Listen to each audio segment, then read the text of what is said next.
podcast Isso Tem Uma História.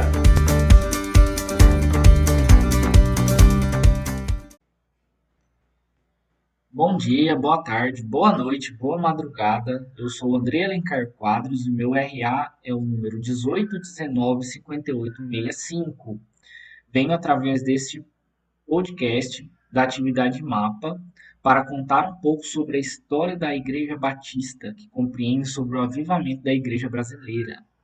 Bom, a problemática da questão é nós temos múltiplas divisões de denominações no Brasil. Nós temos as igrejas batistas tradicionais e nós temos as igrejas batistas renovadas.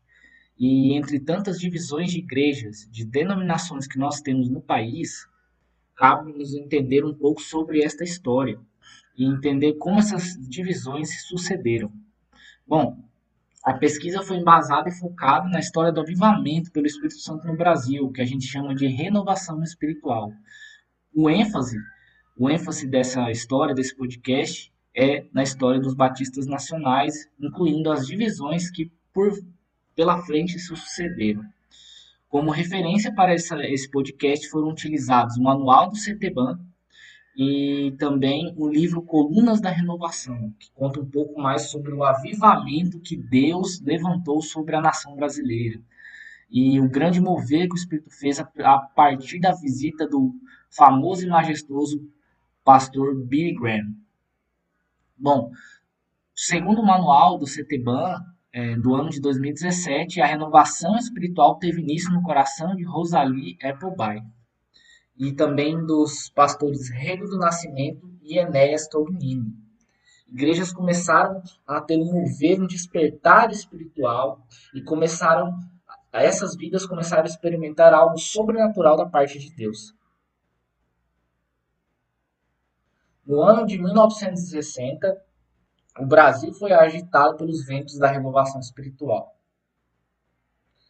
Mas um pouco antes a gente tem que entender um pouco sobre a história da principal idealizadora, a missionária Rosalie Appleby, que deu início à renovação espiritual no país. Segundo Xavier, 2016, que é o livro da Coluna da Renovação, Rosalie Mills Appleby, nascida em 25 de fevereiro de 85, no Mississippi, nos Estados Unidos, filha de uma família cristã, membro de uma igreja batista. Aos 11 anos, submeteu sua vida a Cristo. E em um momento a sós com Deus, no culto da noite desse mesmo dia, tomou a decisão conhecida a público presente. E no domingo seguinte se batizou. Bom, Rosalie, comissionada dedicada ao Senhor no preparo literaturas cristãs, foi conhecida grandemente por ser uma plantadora de igrejas e por escrever livros e também folhetos. Folhetos esses conhecidos como folhetos da vitória. Esses folhetos eram distribuídos entre todas as igrejas para despertar os pastores, que muitas vezes jogavam os materiais até mesmo no lixo. Esses folhetos eram usados para mostrar que o avivamento pelo Espírito Santo, a renovação espiritual era possível. E era uma verdade vinda da parte de Deus. A missionária Rosalie, ela tinha uma estratégia para a época nada habitual. A Rosalie, ela utilizava lares de pessoas, os quais ela ia conhecendo, e essas pessoas, conforme fossem ofertando as suas casas, ela reunia primeiramente as crianças do bairro em uma casa só e ensinava a ela o evangelho, ensinava a essas crianças a palavra de Deus. E conforme ela ia ganhando essas crianças, sempre com alimentação, sempre fazendo coisas que as crianças gostavam, brincadeiras, as crianças iam também chamando seus pais para ouvir a palavra de Deus. Então essa era uma das estratégias que a missionária Rosalie Appleby utilizou para ganhar almas para Cristo. Mas ela é notoriamente conhecida pelos folhetos do poder. Folhetos do poder nada mais eram do que folhetos, folders que eram dedicados a explicar a renovação espiritual.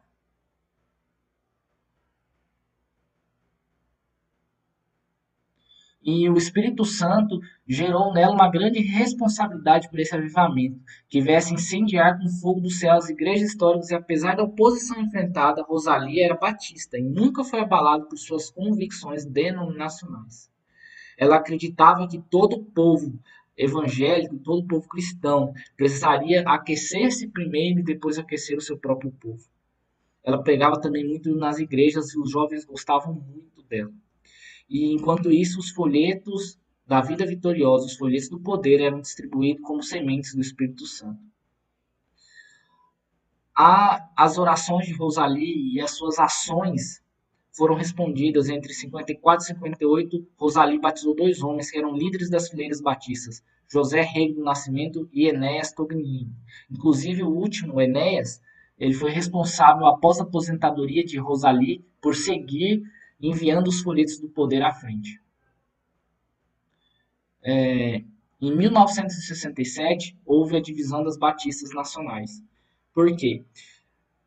Enquanto a batista tradicional não aceitava, não acreditava que o movimento de avivamento era da parte de Deus, então se criou 2 grupos, né? Os batistas nacionais renovados e os batistas nacionais tradicionais, que ainda hoje não creem que a pessoa pode estar cheia do Espírito Santo e ela é batizada com o fogo do Espírito Santo, né? Então, a convenção batista se dividiu em 2. Então, normalmente as divisões que nós temos nas igrejas são as igrejas renovadas e as igrejas tradicionais. As tradicionais é que entendem que não há o avivamento pelo Espírito Santo, que a pessoa recebe o Espírito Santo, mas não tem a possibilidade de estar cheio do Espírito Santo, enquanto as renovadas creem no batismo pelo fogo do Espírito Santo e estar cheios do Espírito Santo.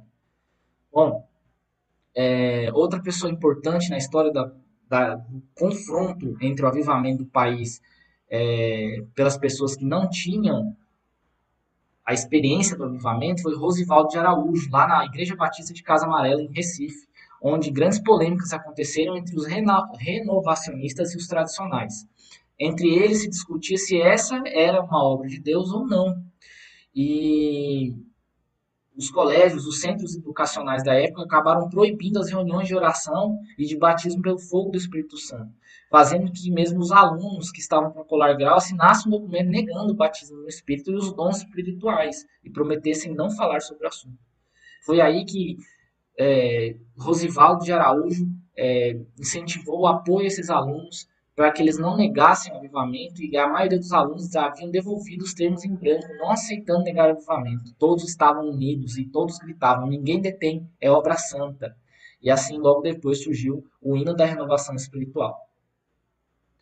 E a década de 60 ela foi muito importante, porque trabalhou nos corações e transformou a Igreja do Senhor. Hoje nós entendemos que os dons espirituais citados em Gálatas 5 são verdades nas nossas vidas. Todos esses personagens, todas as pessoas que foram citadas foram homens e mulheres de Deus, onde tiveram experiências íntimas e reais com Deus, sempre depois de ter ofertado a sua própria vida em prol de viver o reino de Deus. Então, todas as pessoas tiveram disciplinas espirituais de muita oração, de muito jejum, de muita prática, de muito amor, e o Senhor os concedeu o avivamento pelo Espírito Santo. E o avivamento pelo Espírito Santo trouxe divisões entre as igrejas, as próprias igrejas batistas. Muitos confrontos aconteceram para que a Convenção Nacional Batista Renovada surgisse.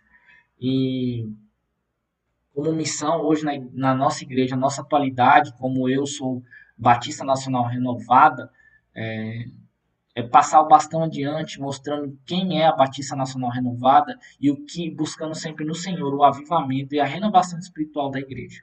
Que o Senhor nos conceda sabedoria e o fogo do avivamento para seguirmos a obra dele.